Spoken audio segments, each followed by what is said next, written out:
con la historia, con Javier García Isaac y Pedro Fernández Barbadillo.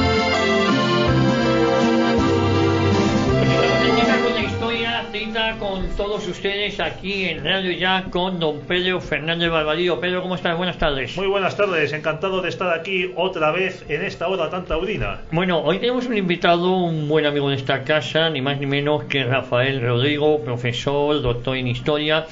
Además, Rafael Rodrigo es responsable y propietario de la librería Tercios Viejos, una librería que ha apostado también por Radio Ya. Rafael, ¿cómo estás? Buenas tardes. Buenas tardes, muchas gracias por la invitación como siempre. Y sí, llevamos ya un tiempo colaborando con Radio Ya y la verdad es que los resultados saltan a la vista. Bueno, yo creo, sabes que esta emisora apuesta mucho por la historia, por los programas de historia, y yo creo que la apuesta de que la librería Tercios Viejos esté aquí con nosotros es una apuesta muy acertada, ¿eh? Está mal que lo diga sí, yo. Desde luego no, de todas maneras, Javier, es cierto, es una marca de radio. O sea, cada una de las radios tienen su marca editorial y su marca de espacios. Y hay que reconocer que Radio Ya es una de las emisoras que ha apostado, pero muy fuerte, sobre la recuperación de la historia de España, que estamos en los últimos años como bastante cansados que nos cuenten otra historia de España un poco distinta. Estamos por la mentira histórica. Bueno, sí, más que historias nos cuentan tebeos de buenos y malos que la verdad ya cansan, y yo quiero pensar que cada vez tienen menos efecto en las nuevas generaciones. Pero, oye, Javier, supongo que Rafael escucharía el programa que hicimos con Eduardo de Mesa Gallego sobre los tercios de Flandes. Pues, y el ejército multinacional la de los verdad que si no Austrias. escuchó se lo voy a mandar. No os preocupéis, porque además me envió el mensaje Eduardo, que es otro buen amigo, colaborador, que hemos coincidido muchas veces tanto en la librería como en San Lorenzo del Escorial. O sea que sus tercios y sus tesis doctorales de los tercios irlandeses, sí, el muchacho sabe un poco sobre el tema, la verdad. Bueno, sí. A este paso, Javier, yo creo que vamos a acabar formando nosotros un tercio de colaboradores con los que poder expandir Radio Ya. Rafael Rodrigo me decía antes de fuera del micrófono, decía, oye, a varios de los historiadores que pasan por la librería o gente interesada les digo que se pongan en contacto contigo, y resulta que todos han pasado ya por esto del micrófono, con lo cual... Mira, te voy a dar, como siempre, sí, con ejemplos claros, y los dos últimos que o han presentado o van a presentar. Paco Álvarez, de Somos Romanos, de Editorial EDAF, sí, según presentamos, me dijo, sí, por supuesto, claro que he estado. Y el otro, en las aventuras de la espada, yo creo. Exactamente, en las aventuras de la espada. Y el otro que también está en las aventuras de la espada ha sido... Alberto Gil Ibáñez, que le tenemos sobre Leyenda Negra. O sea, pero te puede ser que como haga un listado de autores que han pasado por la librería, empezamos a tener serios problemas de quién no ha venido por Radio Ya. Bueno, eso demuestra la apuesta que hace esta casa, Pedro, por la historia, ¿no? Para que no se olvide, para que no se pierda, y sobre todo para poner las cosas en su sitio. Es que además yo creo que hay una demanda, una necesidad por parte de los españoles en general y de nuestros oyentes en particular por tratar la historia de España y conocerla sin complejos, y que ya lo sabía en el franquismo, todo hay que decirlo, y sin complejos, y lo mismo, y sin mentiras ni confabulaciones. Por ejemplo, el otro día que hablamos un momento del asunto de la diada dichosa, y bueno, pero si ya nos estamos cansando de decir que Francisco Casanova no luchaba por la... Rafael de Casanova no luchaba por la republiqueta catalana, sino luchaba por el reino de España, luchaba por un archiduque que iba a ser el rey de las Españas. Sí.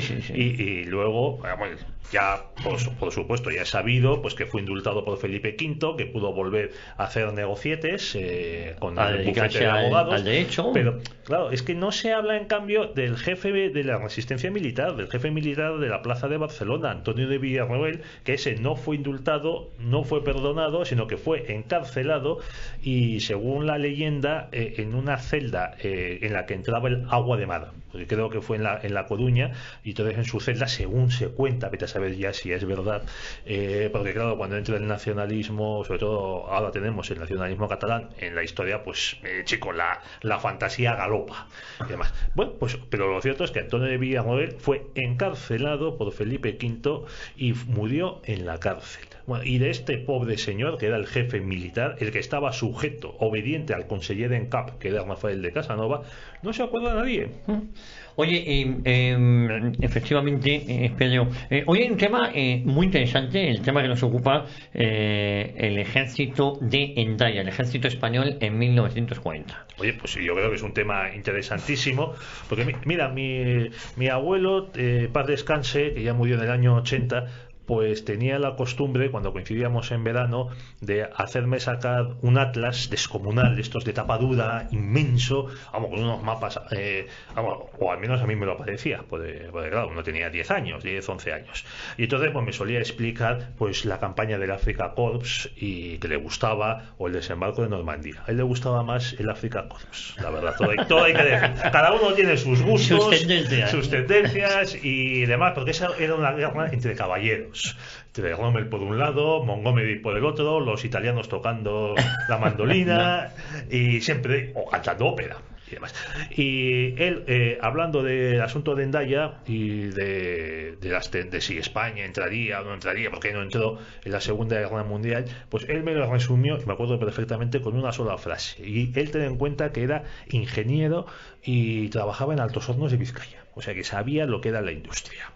Y el Altos Hornos quedó intacto en la guerra civil, ya se encargó el PNV de que no le pasase nada, ¿verdad?, para seguir luego con sus negocios y demás. Bueno, pues mi abuelo me dijo, España lo único que tenía entonces era soldados, no tenía más.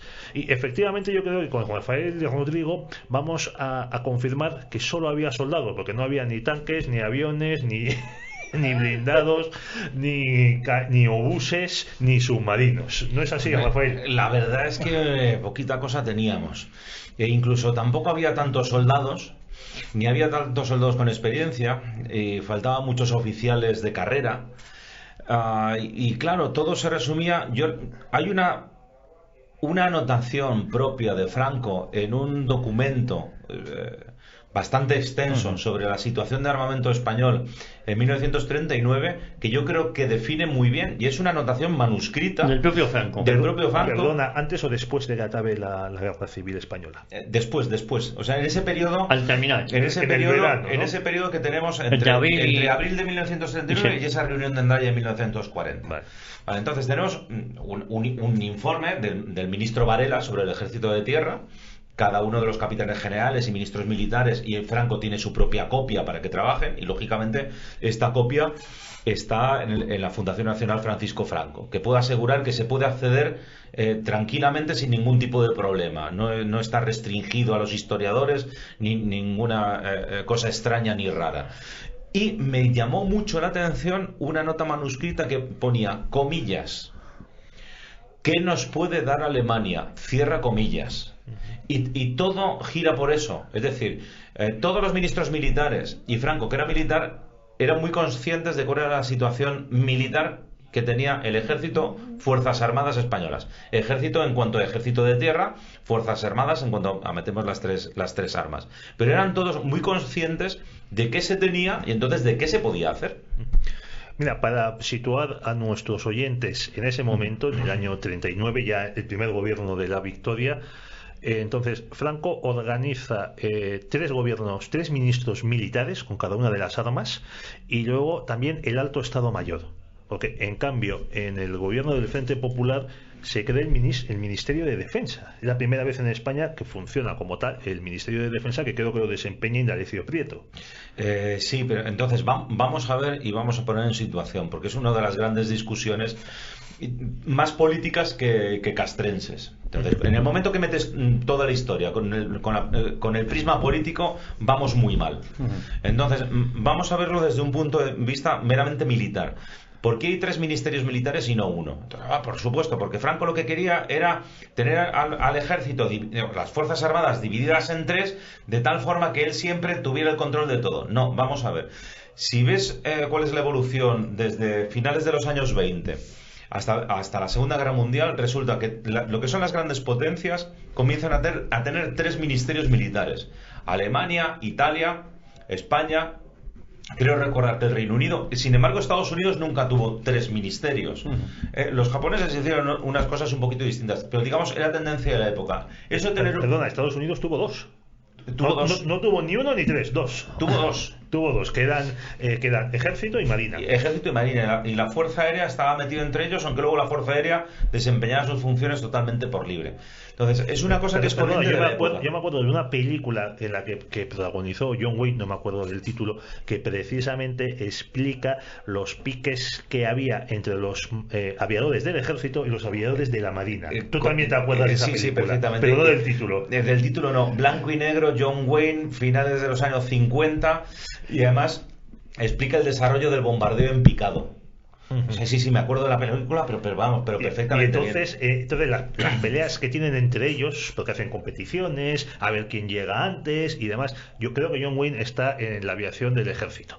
Entonces, una de las discusiones que tienen, que se ve que atraviesa toda la película, sobre todo a medida que se va tecnificando la aviación, es la insistencia en tener un ministerio propio, en no depender ni del Ejército ni de la Marina. Sí, pero en España se da una argumentación radicalmente distinta. Y la argumentación, como digo siempre, vamos a ver, que cuando haces una tesis doctoral te tienes que chupar muchos miles de documentos originales. Está bien, o sea, por supuesto que también son personas que trabajan en una administración y de alguna manera tienes unos jefes y te atreves a decir unas cosas sí y otras no. Entonces intentas contrastar entre varias decenas de documentos que apuntan lo mismo. Y todos apuntan en la misma dirección. No es por un tema de que Franco quiera tener más o menos poder, sino que mientras sea un trabajo, entre comillas, entendamos, burocrático, administrativo, es mejor tener 3 ministerios. En el momento que hubiese guerra, hay una buena cantidad de documentos que vienen a demostrar que volveríamos al cuartel general del generalísimo, a un mando único. La película de las 3 referencias, si no me equivoco, es Infierno en las nubes. Exacto. Ya se habéis dejado con... para que nuestros oyentes tengan, ¿vale? Son de estas cosas que normalmente en cine de barrio y en la Sexta no suelen sacar. Infierno en las nubes, la película. ¿Y con quién compartía protagonismo John Wayne? ¿Eso lo puedes ver? Sí, con... Ryan o Riano. No, ya me he perdido aquí, pero te voy a decir ahora mismo, me has caído bien. Bueno, vosotros seguís, que yo lo sigo buscando, y el año, tú buscas también el año. Nicolás Ray era el director, si no me equivoco. Sí, yo creo que la película era en color, también las cosas como son. A lo mejor tú la viste en blanco y negro por otros motivos. Robert Ryan es el otro protagonista y Don Tyler. Uno de los grandes clásicos de Hollywood de Guerra Fría, eso es. Donde nos empezaron a demostrar que, por supuesto, no fueron los soviéticos los que ganaron la Segunda Guerra Mundial, sino Estados Unidos. Hay una pregunta que se alarga al cabo del tiempo, que es: si le preguntas a un ciudadano francés, y especialmente de París, quién ganó la Guerra Mundial en 1960, te dice que la Unión Soviética, y a principios de los años 2000 te dice que no, que Estados Unidos. Pero es que, claro, salvar al soldado Ryan ha hecho mucho daño. Bueno, aquí tuvimos un programa con Fernando Paz en el que hablamos precisamente de eso antes de irnos de vacaciones en agosto, con motivo de otro aniversario del desembarco de Normandía, y la verdad es que la conclusión es que ninguno de los 3 grandes, Francia pues como los italianos, más o menos. Bueno, yo creo que los italianos molestaron más a los alemanes que los franceses a los británicos y los norteamericanos. Pero bueno, que ninguno de los 3 grandes poderes, o sea, la Unión Soviética, el Imperio Británico y Estados Unidos, por sí solo habría vencido a Alemania. Entonces fue una especie de trabajo en equipo. Es un trabajo en equipo. En el que es cierto que la Unión Soviética aporta el mayor sacrificio en seres humanos, en parte también por la pésima gestión de personal y estratégica que tiene el Ejército Rojo, dirigido por carniceros pues como Stalin, Zhukov y compañía. Los norteamericanos lo que te ponen es la industria, y el Imperio Británico es lo que te pone las bases para poder operar. Pero hoy en día la gran diferencia, quitada la masa humana, digo hoy en día, año 2009, es que Estados Unidos sigue teniendo la potencia militar y además tiene las bases militares repartidas a lo largo del mundo, que antes era el Imperio Británico. Se les plantea un problema bastante duro y bastante difícil, pero nos estamos saltando de años. Vamos a 1941. Sí, que nos hemos olvidado del Alto Estado Mayor. El Alto Estado Mayor, que era como empezábamos. Vamos a ver, ahí es una reunión de lo que serían los 3 ministros militares, los capitanes generales del ejército, no tanto de la marina, y aquel general de alto rango que, por la razón del tema que se trata, puede estar invitado. Se parece más a a una especie de Estado Mayor imperial que existe en Japón. Eso no existe ni en Reino Unido, no existe en Estados Unidos, no existe en el mando conjunto. Stalin ni hablamos, o sea, Stalin ordena y el resto, si no, se va al Gulag. Y por último tendríamos a los alemanes, pero es que los alemanes con el paso de los años se van viendo comprometidos más por la figura de Hitler. Así que una cosa es el alto Estado Mayor que diseña o tendría que haber diseñado una política militar de los 3 ministerios y un armamento del ejército de todas las Fuerzas Armadas españolas en futuro, se habla hasta los años 50. Y otra cosa distinta es del Estado Mayor del Ejército, que se corresponde al Ejército de Tierra en exclusiva. Oye, habéis comentado que efectivamente España tenía 3 ministerios, pero que durante la República se circunscribe a uno solo. A uno de defensa. Y luego ya Franco retoma el tener 3 ministerios de nuevo. Es que Franco, durante la Junta Técnica de Burgos, tiene 3 ministerios. Pero tiene 3 en tareas burocráticas. El mando de tropas, el mando de la campaña es el cuartel general del Generalísimo. Vuelve a terminar termina la guerra, abril de 1939. Sí. ¿Y qué se plantea? Pues que a partir de agosto vuelve a haber 3 ministerios. ¿Y qué ocurriría en el caso de que la España, ya llamemos la España franquista, la España de Franco, volviese a entrar en guerra? Pues tienes un documento original del Estado Mayor del Ejército, donde te vuelvo a decir que es de noviembre de 1940, donde se hace el diseño y el croquis de que en el momento que vuelva a haber guerra, inmediatamente vuelve a haber cuartel general del Generalísimo, y lo que vuelve a tener son 3 ministerios de carácter burocrático, es decir, a la hora de pagadurías altas, concesión de medallas, pero lo que es mando en tropas y mando real es el cuartel general del Generalísimo. A ver, entonces volvamos un poquitín atrás, porque tú dices noviembre del 40, ya se ha celebrado la reunión de Hendaya entre Hitler y Franco. Y entonces yo quiero preguntarte, volvemos al 39, hay una desmovilización, lógicamente, pues tanto de todo el ejército que ha combatido, el ejército popular de la República, y de parte del ejército nacional, que podía juntar, yo creo que en el año 38 así, podían sumar casi 2 millones de hombres, ¿no? Estábamos al pie de 1 millón en abril del 39. Entre los dos ejércitos. Entre los dos ejércitos 1.800.000. Se calcula que en números redondos, como siempre. Es el ejército nacional, pues sería más o menos 1 millón, y el republicano popular en torno a los 800.000. Los 800.000, dados directamente todos por detenidos momentáneamente en campos de prisioneros, que es lo que normalmente sucede cuando acaba una guerra. Eso no significa que ni siquiera al mes siguiente todas esas personas estén en ese campo. Mi abuelo era capitán de la República y estuvo unos días hasta que vieron que no tenía delitos de sangre y le mandaron a casa. Exactamente, o sea, mi abuelo que fue ingeniero tranquilamente toda su vida, no comandante del ejército republicano popular, y pasó 3/4 de lo mismo. Mi abuelo capitán. Entonces, ¿qué ocurre? Que cuando termina la guerra civil española, abril de 1939, entre que recolocas las unidades, la ofensiva de la Victoria, pero planificas durante el verano una desmovilización general. Cogemos los 800.000 republicanos y los damos directamente de baja. Le damos de baja a ellos, a su material y a su armamento. Entonces me queda 1 millón. Ese millón más o menos es el equivalente a unas 60, en números redondos, unas 60 divisiones de todo tipo.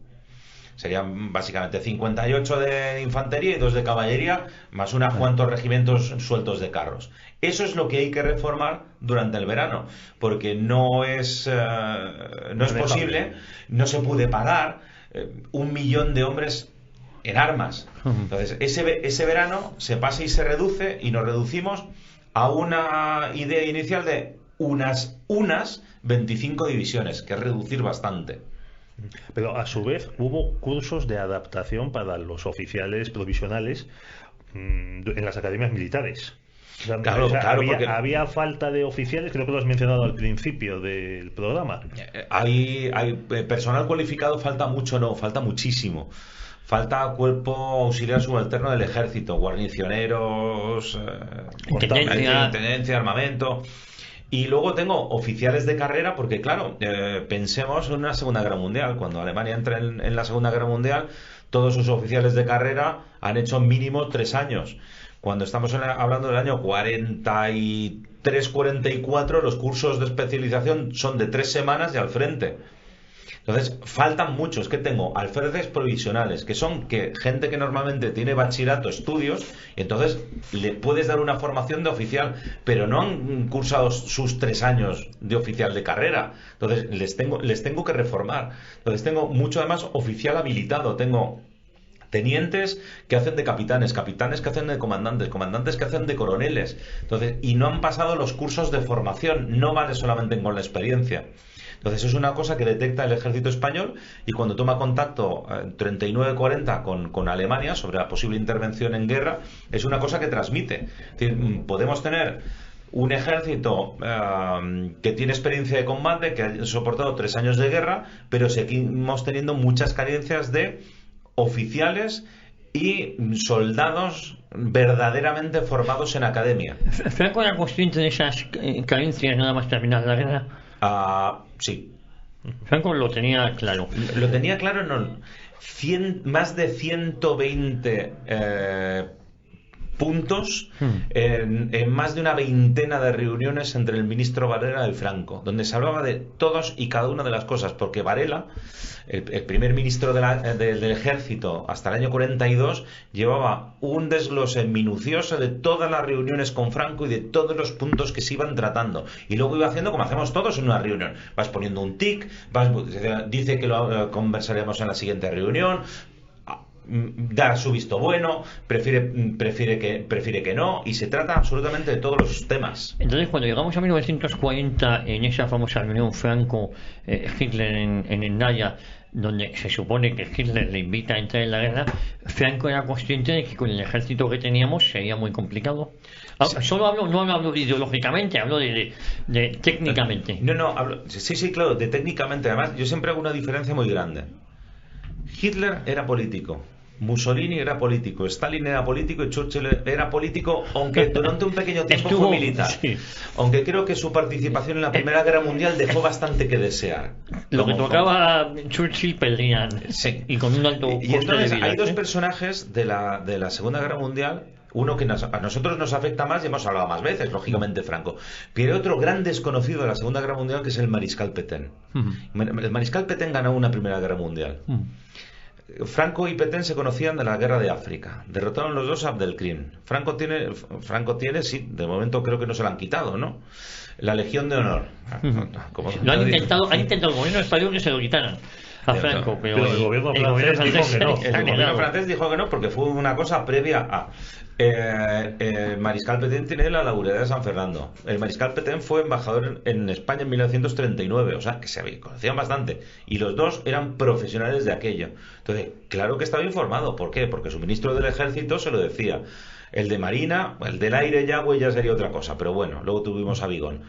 Y luego ambos dos, tanto el ejército de tierra como la marina, tenían 2 jefes de Estado Mayor. Luis Carrero Blanco todavía no era jefe de Estado Mayor, pero firmaba bastante de los documentos, y tenemos un informe de 21 puntos de por qué no entrar en la guerra, aunque es posterior a Endaya. Pero por Luis Carrero Blanco. Hecho por Luis Carrero Blanco y presentado por el ministro Moreno, el ministro de Marina. Pero el que tenemos es el informe de antes de Endaya, que es de mayo de 1940, redactado por Martínez Campos, que es el jefe del Estado Mayor. Y el propio Martínez Campos no se anda por las ramas. En la tercera página escribe y subraya: a España le conviene ser neutral. Y luego durante 30 páginas te explica el por qué España debería ser neutral. Y por si a alguien no se le ha quedado todavía claro, al final España debería hacer todo lo posible para evitar su entrada en guerra. Yo creo que más claro. ¿Y qué sector del ejército español quería entrar en guerra? Si es que lo había. ¿Del ejército? Ninguno. ¿Ningún sector del ejército español? Del ejército no. Otra cosa era la falange. Los políticos, claro, eso sí. Los militares no. A ver, cuidado. Sí y no. Que esto siempre no es categórico. ¿Quién quería entrar? En esas circunstancias, nadie que tuviera 2 dedos de frente siendo general. Salvo que, como os he comentado, Alemania diese. Y entonces sí, de hecho, veréis, en 1940, el primer número de la revista Ejército, hay un artículo del general Aranda donde dice que la paz sirve para preparar la siguiente guerra. O O sea, el ejército no pensaba en 1940, no va a haber guerra nunca jamás como es hoy en día, y entonces lo que haces es ir allí a salvar a gente en mitad del Mediterráneo, construir hospitales en Afganistán. No, tú estás en un periodo para organizar la siguiente guerra, pero no entras en guerra a la buena de Dios, sin compromiso y en las condiciones que tienen que entrar como, comillas, como Dios manda. Y eso es lo que no se da, no se consigue, y por eso España no entra en guerra. Oye, ¿la Armada que entra en guerra? La Armada en 1939 está muy, pero que muy debilitada. O sea, prácticamente es como si no tuviéramos Armada. Yo siempre digo lo mismo, y hago una historia ficción. Imaginemos por un momento que efectivamente en un momento dado España entra en guerra. El punto que se decidió que sí sería el momento para entrar en guerra es en el momento que los italianos, o el Afrika Korps que hemos hablado al principio de programa, consiguiese cerrar el canal de Suez. Porque entonces, si cierras el Mediterráneo, se cierra desde Gibraltar. Y entonces sí tienes un punto estratégico. Y ahora haz historia ficción. Saca toda la flota y toda la marina italiana del Mediterráneo y la pones en bases navales en toda la costa atlántica española. Entonces sí tienes algo donde puedes jugar de forma interesante. La Armada Española entonces es que, vamos, la habíamos hundido con mucho cariño durante la Guerra Civil Española, entonces no teníamos, uno de los primeros generales de tierra que advierte sobre esto es el general Quindelán, el monárquico Quindelán, porque su primer puesto es comandante en jefe de las Baleares, y entonces se da cuenta de que si alguna de las dos naciones, dice él, Italia o Francia, hacen una visita de cortesía con parte de su flota, luego van a hacer un ultimátum en fuerza. No tenemos capacidad de defensa. Y qué pena, porque España, antes de la Guerra Civil, tenía, creo que, la sexta flota más importante del mundo. Sí, pero claro, cuando llevas una guerra civil, los españoles, no sé, debemos tener una especie de fractura espacio-tiempo, y parece ser que los británicos siempre han manejado los mares.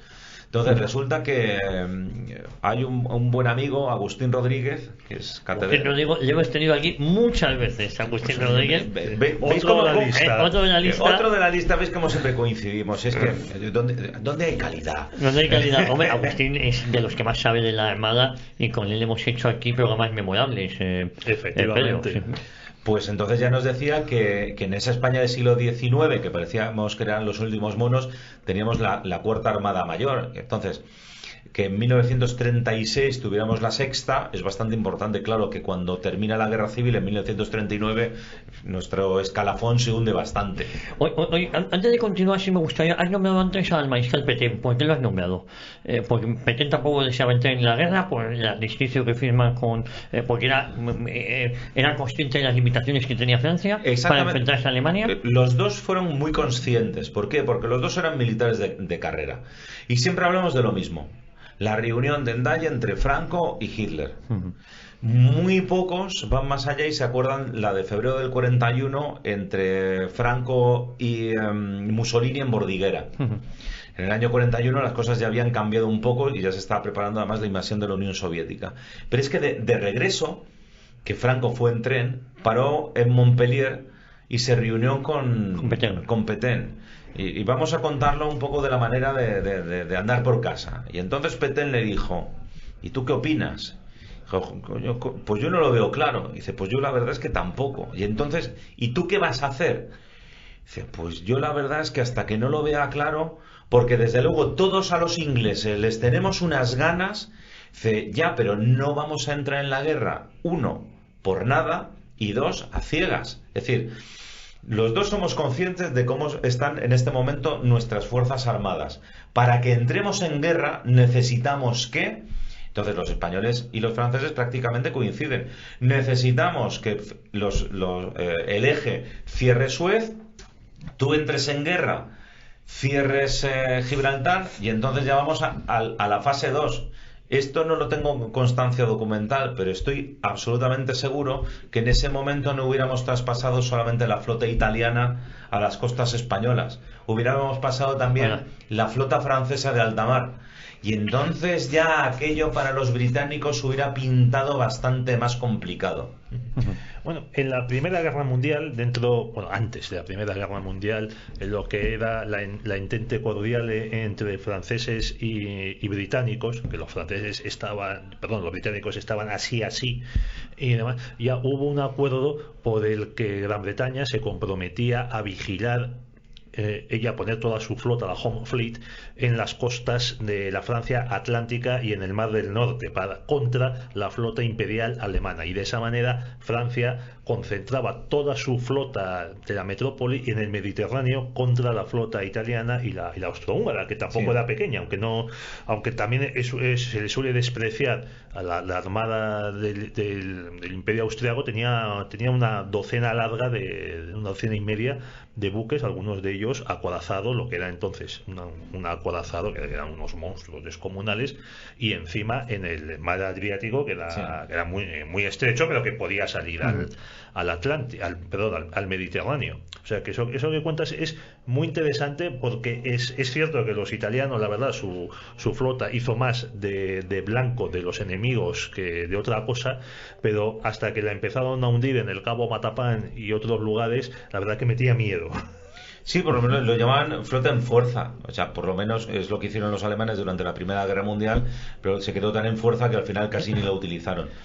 Más importante, o más importante dentro del balance del equilibrio militar en el Mediterráneo en esos años 41-42, fueron los submarinistas italianos, que hundieron varios buques británicos en Alejandría y en algún otro puerto. Sí, y luego cuando se produce la intervención británica en Grecia, cuando empiezan a sacar las tropas de la Grecia continental a Creta, cuando se intenta hacer exactamente lo mismo en Creta. Entonces, vamos a ponernos siempre a jugar un poquito en historia de ficción, que por otro lado es interesante, y tiene sus cosas. Vamos a pasar de la Marina, vamos a presuponer, esa intervención hispano-francesa en la Segunda Guerra Mundial, y esas flotas francesa e italiana desplazada al Mediterráneo. Luego hay que jugar con una cosa y nos volvemos al ejército de tierra, porque aunque la fuerza aérea fue determinante en la Segunda Guerra Mundial, la Marina también. ¿Y dónde hubieran desembarcado los norteamericanos? Porque desde luego, sin la Operación Torch y el desembarco en el norte de África, nunca hubieran podido aprender cómo se lucha contra los alemanes. De hecho, Torch salió bien, desembarco en el norte de África, porque lo hicieron contra los franceses, que tenían un guirigay de 1000 pares de narices.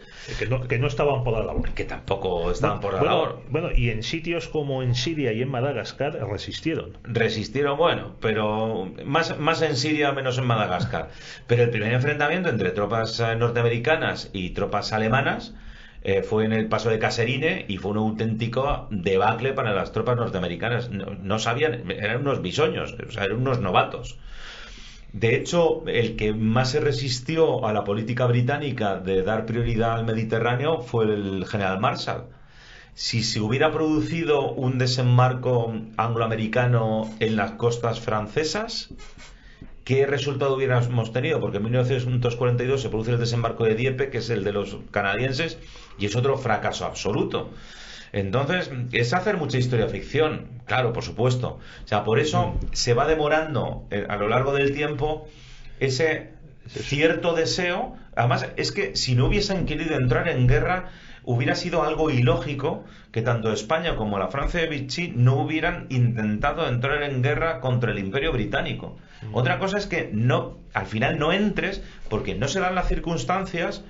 Tu supuesto aliado, que es Alemania, no te da los suministros y el armamento necesario. Entonces, de gratis entró Mussolini, porque se vino arriba en junio del 40, pensando que los alemanes pisoteando París, aquello era el final de la guerra, y luego se dio cuenta del soberano desastre donde se había metido. Entonces, que no sé si es Chano en sus memorias el que le atribuye a Mussolini una frase estremecedora, pero propia de lo que es la política. Y dice Mussolini: necesito unos cuantos miles de muertos para sentarme en la mesa de negociaciones. Es muy cierto. O sea, fue tan a ciegas que en un solo día Italia perdió el 35% de su flota mercante. Y fue porque el gobierno italiano no avisó a sus capitanes de que iban a entrar en guerra, con lo cual de repente te encuentras. Sí, que tienes el barco atracado en Liverpool o en Canadá, en Terranova, y de repente o las Bahamas. ¿Por qué? Porque consideran que no es necesario. Después de la derrota de Francia, la guerra ha terminado. Hay una imagen preciosa que es la de Hitler, que no subió al vagón de tren a firmar la paz en el bosque de Compiègne, sino que esperó fuera, subió a sus generales, y cuando le recibe fuera, el noticiero alemán de la época ve a Hitler que tiene tal grado de alegría que hasta da una patada en el suelo como muestra de hemos vencido, esto se ha acabado. Claro, el problema fue cuando, ¿por qué los británicos no se rinden? O sea, esto no estaba en el guión. Entonces ya descoloca a todos. Mussolini el primero, pero por eso insisto, mientras que Franco y Pétain son generales y saben leer un mapa y dicen esto no está acabado, nuestra situación militar somos muy conscientes tanto los unos como los otros. Y si España, y si la Francia de Vichy era débil, la España de Franco más todavía. Entonces era, salvo que veamos que efectivamente los británicos están a punto de rendirse en 3 o 6 meses, es muy difícil que con lo que tenemos nosotros entremos en guerra. O nos dan todo lo que pedimos, o habrá que ir aplazando. En 1941 Alemania invade la Unión Soviética, se olvida del Mediterráneo, y en donde están. En cierto modo yo pienso que tanto españoles como franceses de Vichy respiran un poco aliviados diciendo, bueno, la presión ha pasado, hemos ganado tiempo. Nos ha dado tiempo, y además si os dais cuenta, los dos responden igual. Es decir, tanto la Francia de Vichy como la España de Franco envían voluntarios. Es que cuando se hablan de voluntarios, y aquí en la guerra de España, en la guerra civil española, nos pasan las brigadas internacionales, cientos de miles de voluntarios de distintos países vinieron a luchar por la libertad. Bueno, pues resulta que a partir de junio de 1941 cientos de miles de europeos de todas las esquinas del mundo se van a luchar contra los bolcheviques. Y resulta que los dos contingentes más numerosos son, hombre, quito los italianos porque es que va directamente el ejército. Es que declaran la guerra. Claro, entonces, en cuanto a voluntarios, van en primer lugar número españoles, pero es que en segundo van los franceses. El asunto de Gibraltar, ¿qué papel jugó el Peñón? Porque claro, también era muy goloso en esa España de 1940 el liberar o el tomar Gibraltar, ¿no? Por decirlo de alguna manera, que nos entendamos. Era piedra angular, es decir, el Estado Mayor del Ejército diseñó varios planes: ampliar el protectorado francés, o sea, el protectorado español a favor, o sea, ocupando territorio a costa del francés, incluso en un supuesto de invasión de la Francia de Vichy, intentar recuperar el Rosellón y la Cerdaña. Es decir, los estados mayores tienen que elaborar planes, aunque sepas que es muy difícil que se cumplan. Tú lo que tienes que hacer es, no te tiene que ver, ¿y ahora qué hacemos? Pues no, mira, tenemos una serie de planes por si acaso de contingencias, invadir Portugal. Pero el que sí era en serio y sí estaba muy desarrollado era el ocupar Gibraltar. Bueno, es que el Estado Mayor, y es algo que no entienden muchos historiadores supuestamente de militares, es que la función de un Estado Mayor es fabricar papeles, es empezar a hacer documentos, aunque no sepas para qué. Incluso los documentos más absurdos. Has mencionado el plan de invasión de Portugal. No es que Franco estuviese pensando en comerse Gibraltar, Portugal, que estamos ya con el Peñón. No, es que era un contraplan por si los británicos desembarcaban en Portugal. Correcto, y ese plan de campaña, que es el plan de campaña en el número 34, que está perfectamente desmenuzado y desglosado, va por ahí. Nosotros invadimos Gibraltar con o sin ayuda alemana. Al final se decide que sería mejor con. No me digas, mejor con alemanes. Mejor con. Y los alemanes piensan que también que es mejor que vayan ellos también. Bueno, me parece estupendo. ¿Qué opciones tengo? Opción A, que el Reino Unido no haga nada. Opción B, que el Reino Unido desembarque en Portugal. Entonces necesitas un plan en ese supuesto.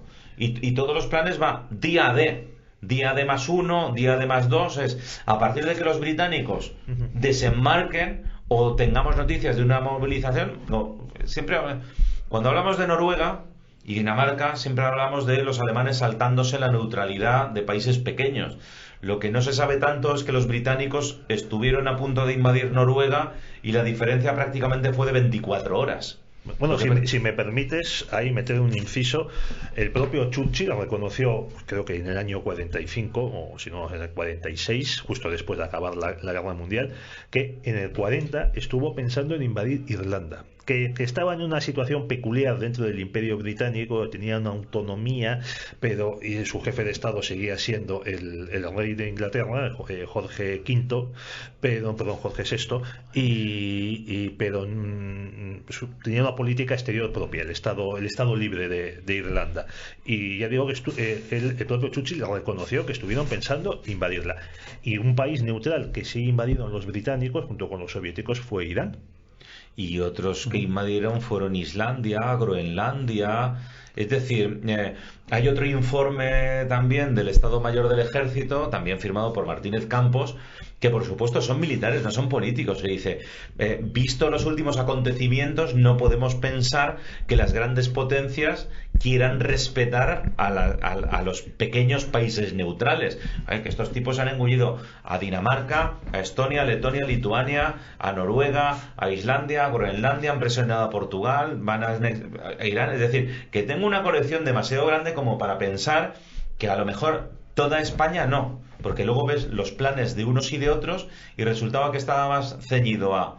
En las primeras fases de la Segunda Guerra Mundial, hasta la caída de Francia, el objetivo era Baleares, por la situación que tiene en ese triángulo del Mediterráneo occidental, y el otro, cuidado que no era tanto las Canarias como el protectorado español, porque eso te aseguraba o cerraba el estrecho de Gibraltar.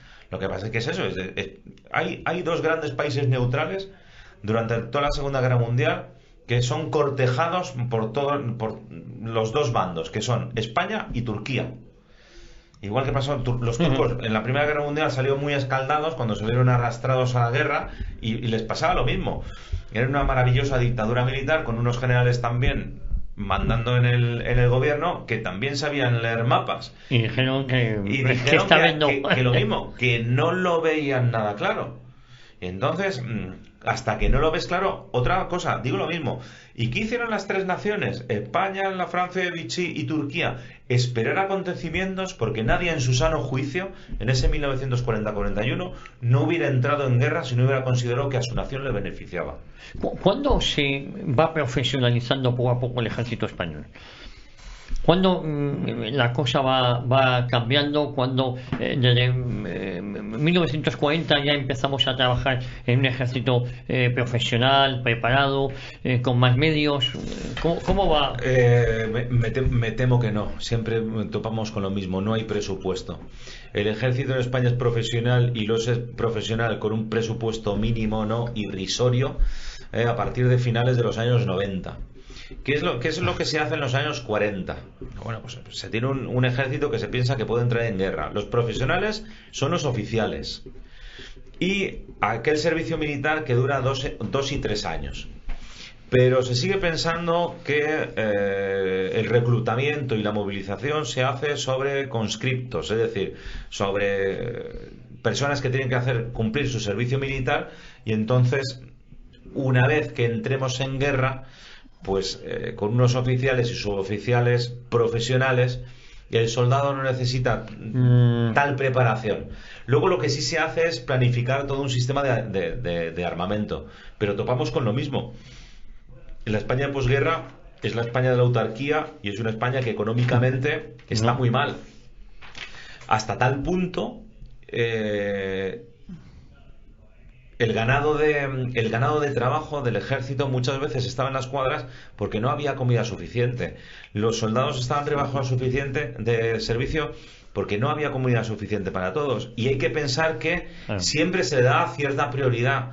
¿Y por qué pasaba esto? Pues una cosa muy fácil, porque a partir del año 1945 España es un país denunciado por Naciones Unidas, donde los embajadores abandonan y, salvo los portugueses y Argentina, nadie mantiene relaciones ni diplomáticas ni económicas con España. Entonces recuperó un país surgido de una guerra donde no hay nadie que económicamente te ayude a prosperar, es literalmente complicadísimo. ¿Cuándo mejoramos todo esto? A partir de la década de los 50, que se firman los acuerdos con Estados Unidos y aquello recupera un poco, pero en aquellas circunstancias de los años 50, España ya no juega militarmente un papel capital en la Guerra Fría.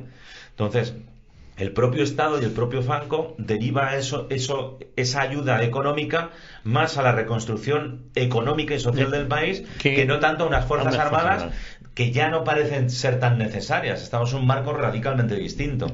Es que además la posición de España en la Guerra Fría, en los años 50, cuando se firman los que has mencionado tú, los acuerdos bilaterales de defensa, España aparecía como una plataforma de resistencia. O sea, como las dos últimas líneas de defensa de Europa Occidental, apoyadas por el Pacto de Varsovia, iban a ser otra vez las Islas Británicas y los Pirineos, la península ibérica. Y aquí en la península ibérica se acumularían, por un lado, pues los restos de lo que hubiese quedado del ejército francés, y por eso también se vuelve a rearmar a Alemania Federal a partir de, creo que del año 49, con gran oposición por parte de los franceses, porque claro, no les han ganado nunca. y con lo que se recibiese de Estados Unidos. O sea, España funcionaría como digamos, una gran plataforma de almacenamiento hasta acumular la capacidad suficiente de fuerzas para hacer lo que hicieron los aliados en el 44, o sea, cruzar otra vez los Pirineos o bien hacer desembarcos en otras partes de Europa. Y por eso no se necesitaba que el ejército español tuviese la potencia, como tú decías. No es necesario. Además, si nos damos cuenta, las bases militares norteamericanas que hay en España son bases aéreas y bases navales. Y además están escalonadas las bases Exactamente, aéreas. Justamente está escalonado pensando justamente en lo que has dicho tú, es decir, si no se resiste en el centro de Europa, es el último escalón de defensa. Si pensamos, esto está diseñado en los años 50, en los años 50 tenemos la guerra de Corea, y en la guerra de Corea pasa 3/4 de lo mismo. Cuando Corea del Norte invade Corea del Sur, se va a un perímetro que es el perímetro de Pusan, y de ahí se establece la resistencia para luego un desembarco anfibio, eso sí, más al norte, que es el de Incheon. Hombre, en España, último escalón, sí, pero durante la posguerra tuvimos problemas de lo que entonces se llamaba el maquis, hasta justamente esos años 50, donde los soviéticos deciden que esa guerra fría en Europa cambia y abandonan a sus guerrilleros en Grecia y abandonan a los guerrilleros en España. En el año 48, Santiago Carrillo y Dolores Ibarruri se trasladan a Moscú, se reúnen con Stalin y dicen: se acabó, es decir, no vamos a seguir apoyando el maquis, vamos por vía política. Por eso a los pocos años aparecen las comisiones obreras. Bueno, es que en el otoño del 44, cuando ya había sido liberada completamente Francia, es cuando comienza la Operación Reconquista, de la que se habla muy poco, pero es muy importante en mi opinión, porque mantiene de lo que ahora se habla tanto, la dureza de la represión, la autarquía, la España gris y demás. Todo eso se mantiene, oiga, porque es que hasta entrados los años 50 en España había pistoleros por los campos. Mira, creo que el último guerrillero, maquis, que murió enfrentado a la Guardia Civil fue en el año 56. Fue un gallego que llamaban el Piloto, era su mote.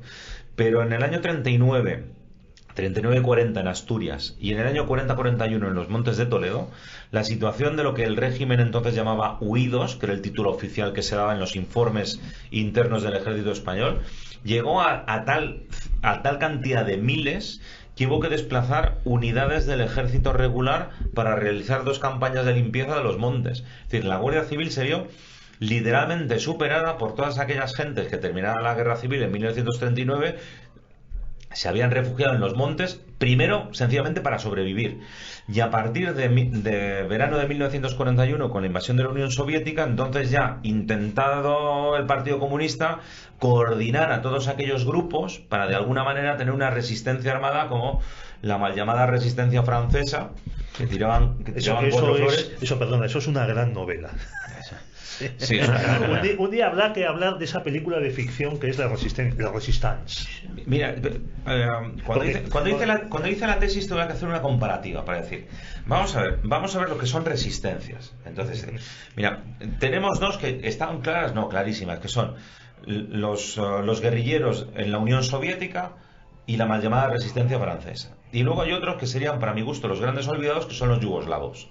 Y los polacos. Cuando el ejército alemán tuvo que hacer, los polacos es otra cosa que tendríamos que pasar también un poquito de puntillas, porque los alemanes, cuando trataron de hacer una operación de limpieza en los Balcanes, tuvieron que movilizar 7 divisiones, que es una auténtica salvajada, porque son 7 divisiones que no las puedes tener en otro sitio, que están persiguiendo tíos por mitad de la montaña. Aquí en España, cuando envías una parejilla de la Guardia Civil, o sea, tú ten cuidado que te puede pasar algo muy grave.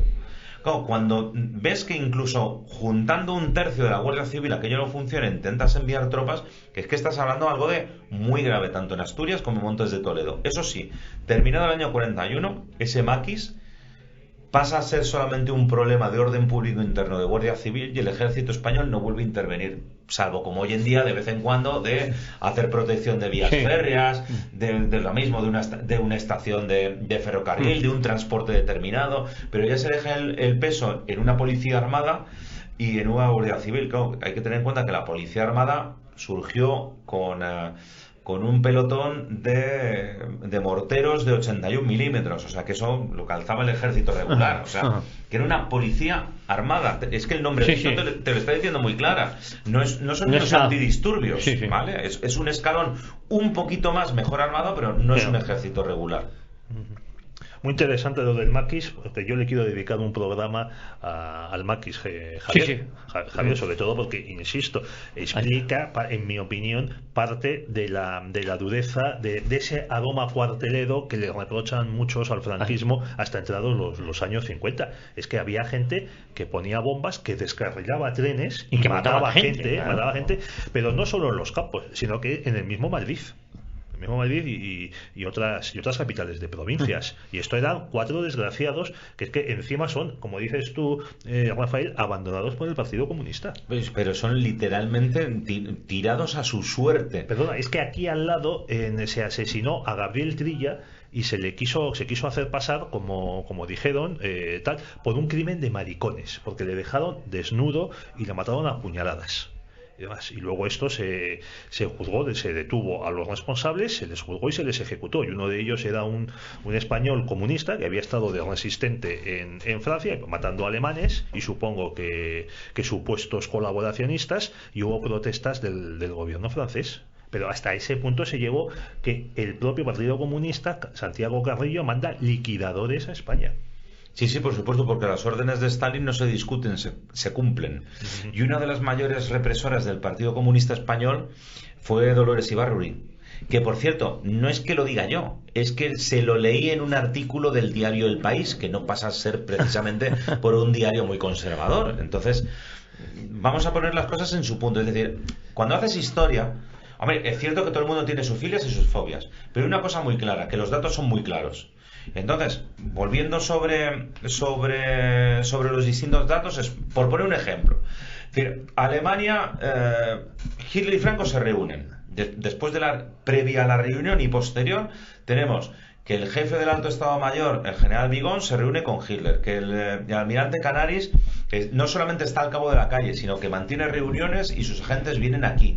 Y entonces todo el mundo se cruza información. ¿Por qué? Porque si vamos a ser aliados, quiero tener los informes de cómo estamos. Y a un aliado, y en todo caso, no es que a un aliado no le mientas, en todo caso, si le quieres pedir cosas a Alemania, le dirías, estamos peor de lo que realmente estamos, a ver si me das más. Que ese sería el problema a la hora de analizar. Pero claro, el problema es que, el dato es que cuando elaboras, cruzas, estudias los informes alemanes, que no es uno, son 3, lo ha estudiado muy bien Alfonso Escuadra, ha estudiado los 3 distintos informes sobre situación del ejército español, posibilidades de toma de Gibraltar y situación de toda la zona. Resulta que todos beben del mismo informe de mayo de 1940 del general Martínez Campos. Es que le pasaron una copia. Y sobre la copia, Canaris no tan sí, porque es él el que al final firma. Sus oficiales de inteligencia nos envían hasta a un paracaidista alemán que tomó el puente Erbenmael en 1940 en Bélgica, y entonces te dice: para tomar Gibraltar, lo mejor sería que los españoles desarrollasen estas labores, que los alemanes hicieran estas cosas, necesitamos tal tipo de suministro, y entonces todo el mundo lo sabe. ¿Eso qué haces? Pasarlo a tus supervisores a ver si dan el visto bueno o no. ¿Qué ocurre? Pues que Hitler nunca le vio la gracia a que para conseguir Gibraltar tuviera que entregar lo que tenía que entregar. Y al final nos sacamos de la manga el acuerdo del Plan Bar, que es: después de hasta 1939 España le debía muchísimo dinero a los alemanes, pero a partir de que ellos comienzan la guerra mundial, la situación revierte. Ellos comienzan a debernos mucho dinero. Y entonces lo que se hace es el acuerdo de: bueno, pues para compensar, pues nos compenséis con armamento. Pero francamente nos enviaron bastante menos que a los búlgaros, sin ir más lejos, que no es una gran potencia. Lo cierto es que Bulgaria estaba en guerra, nosotros no. Hombre, estaba en el bando de los alemanes, en el bando de la parte del eje. Había declarado la guerra a las potencias aliadas. Le costó unos cuantos bombardeos de la capital, de Sofía, y con Churchill una gran alegría. Eso se lo leía Stanley Pei en uno de sus libros. Dice: hombre, Churchill, que era partidario de cuanto peor mejor. En cuanto les declararon la guerra, ordenó un bombardeo sobre Sofía. Este era Churchill también. Sí, nos quedan 2 minutos. Y perdona, para acabar, es que Alemania quería que Bulgaria hiciese de policía en los Balcanes, que es básicamente la labor que desarrolló. Bueno, nos quedan 2 minutos. ¿Cómo vamos rematando, Rafael? Nos ha quedado más o menos claro. Tú querías preguntar a Rafael si el régimen español era totalitario. Sí. ¿El régimen español era totalitario? Lo siento, me temo que no. Pero razónalo, tienes 1 minuto. Pero cuidado, esto no es porque me guste, no me guste, opine o no opine. Es que los historiadores hacen una cosa que se llama ciencias sociales. Y entonces has de cumplir unas características. Entonces, una de las características que no cumple el régimen totalitario es que no lo impulsa un partido político. Te lo tiene que impulsar un partido político. En la Unión Soviética, el partido bolchevique. En Italia, el partido fascista. En Alemania, el partido nazi. Y en España no hay partido. El partido se lo crea Franco. Entonces ya cruje. Entonces, no, el franquismo es muy difícil de caracterizar por 2 razones. Primera, porque dura 40 años. Y por supuesto el franquismo del 42 no se parece al de 72 ni de broma. Entonces eso es muy difícil. Y lo segundo es: ¿cuál sería la mejor definición para 40 años en total? Sí. Pues si tengo que hablar de 40 años, tengo que hablar de dictadora, autoritaria, militar. Porque siempre el grupo más importante durante los 40 años, en número redondo, que duró el franquismo, fue el ejército. No fueron tanto ni los miembros del Opus, ni las distintas familias, ni los miembros de Falange, ni el Movimiento Nacional. Fueron los militares, el sostén del régimen. Entonces siempre hay que hablar de, dictadura militar, encabezada por un militar, y autoritaria, porque tenía muchísimos poderes. Pero en ningún caso totalitaria. No. Eso en historia es otra cosa. Otra cosa es que hoy en día a todo le llamas totalitario, y en Cataluña estás cansado de hablar todo el día que todo es fascista, y todos son fascistas españoles. Bueno, si me permites añadir, Javier, en el último presupuesto completo en vida de Franco, del año 74, la Secretaría General del Movimiento, el Partido Único, tenía un presupuesto menor que el último ministerio del Consejo de Ministros, el Ministerio de la Vivienda. Eso no pasaba ni en la Alemania nacional socialista ni en la Unión Soviética. En un país totalitario. Y ya para acabar, has mencionado el país, Rafael, pero oye, 2 grandes animadores de meter a España en la guerra mundial del lado de los nazis, Laín Entralgo y Antonio Tobar, oye, fueron colaboradores con sus tribunas en el diario El País. Sí, es bastante curioso, es bastante pintoresco. Vuelvo al inicio. Qué cositas, Sí. Qué paradojas. Todo el mundo quería entrar en la Segunda Guerra Mundial. Es lógico porque estamos en 1940, pero no se va a querer entrar a cualquier precio. Y esa es la diferencia que hay en España, y hay que decirlo alto, claro y firme. ¿Se quiso entrar en guerra? Sí. ¿Se entró en guerra? No. Y si no se entró, sería por algo. Pedro Fernández Barbadillo, como siempre un placer. Nos vemos la próxima semana aquí. Dios mediante. Dios mediante. Rafael Rodrigo, un placer, y tú y yo los viernes hacemos ese mini espacio de efemérides patrocinado por Tercios Viejos. Muchísimas gracias, Javier, y como siempre un placer compartir micrófono con vosotros. Y ya saben todos ustedes, les esperamos aquí en Radio Ya la próxima semana en Cita con la Historia.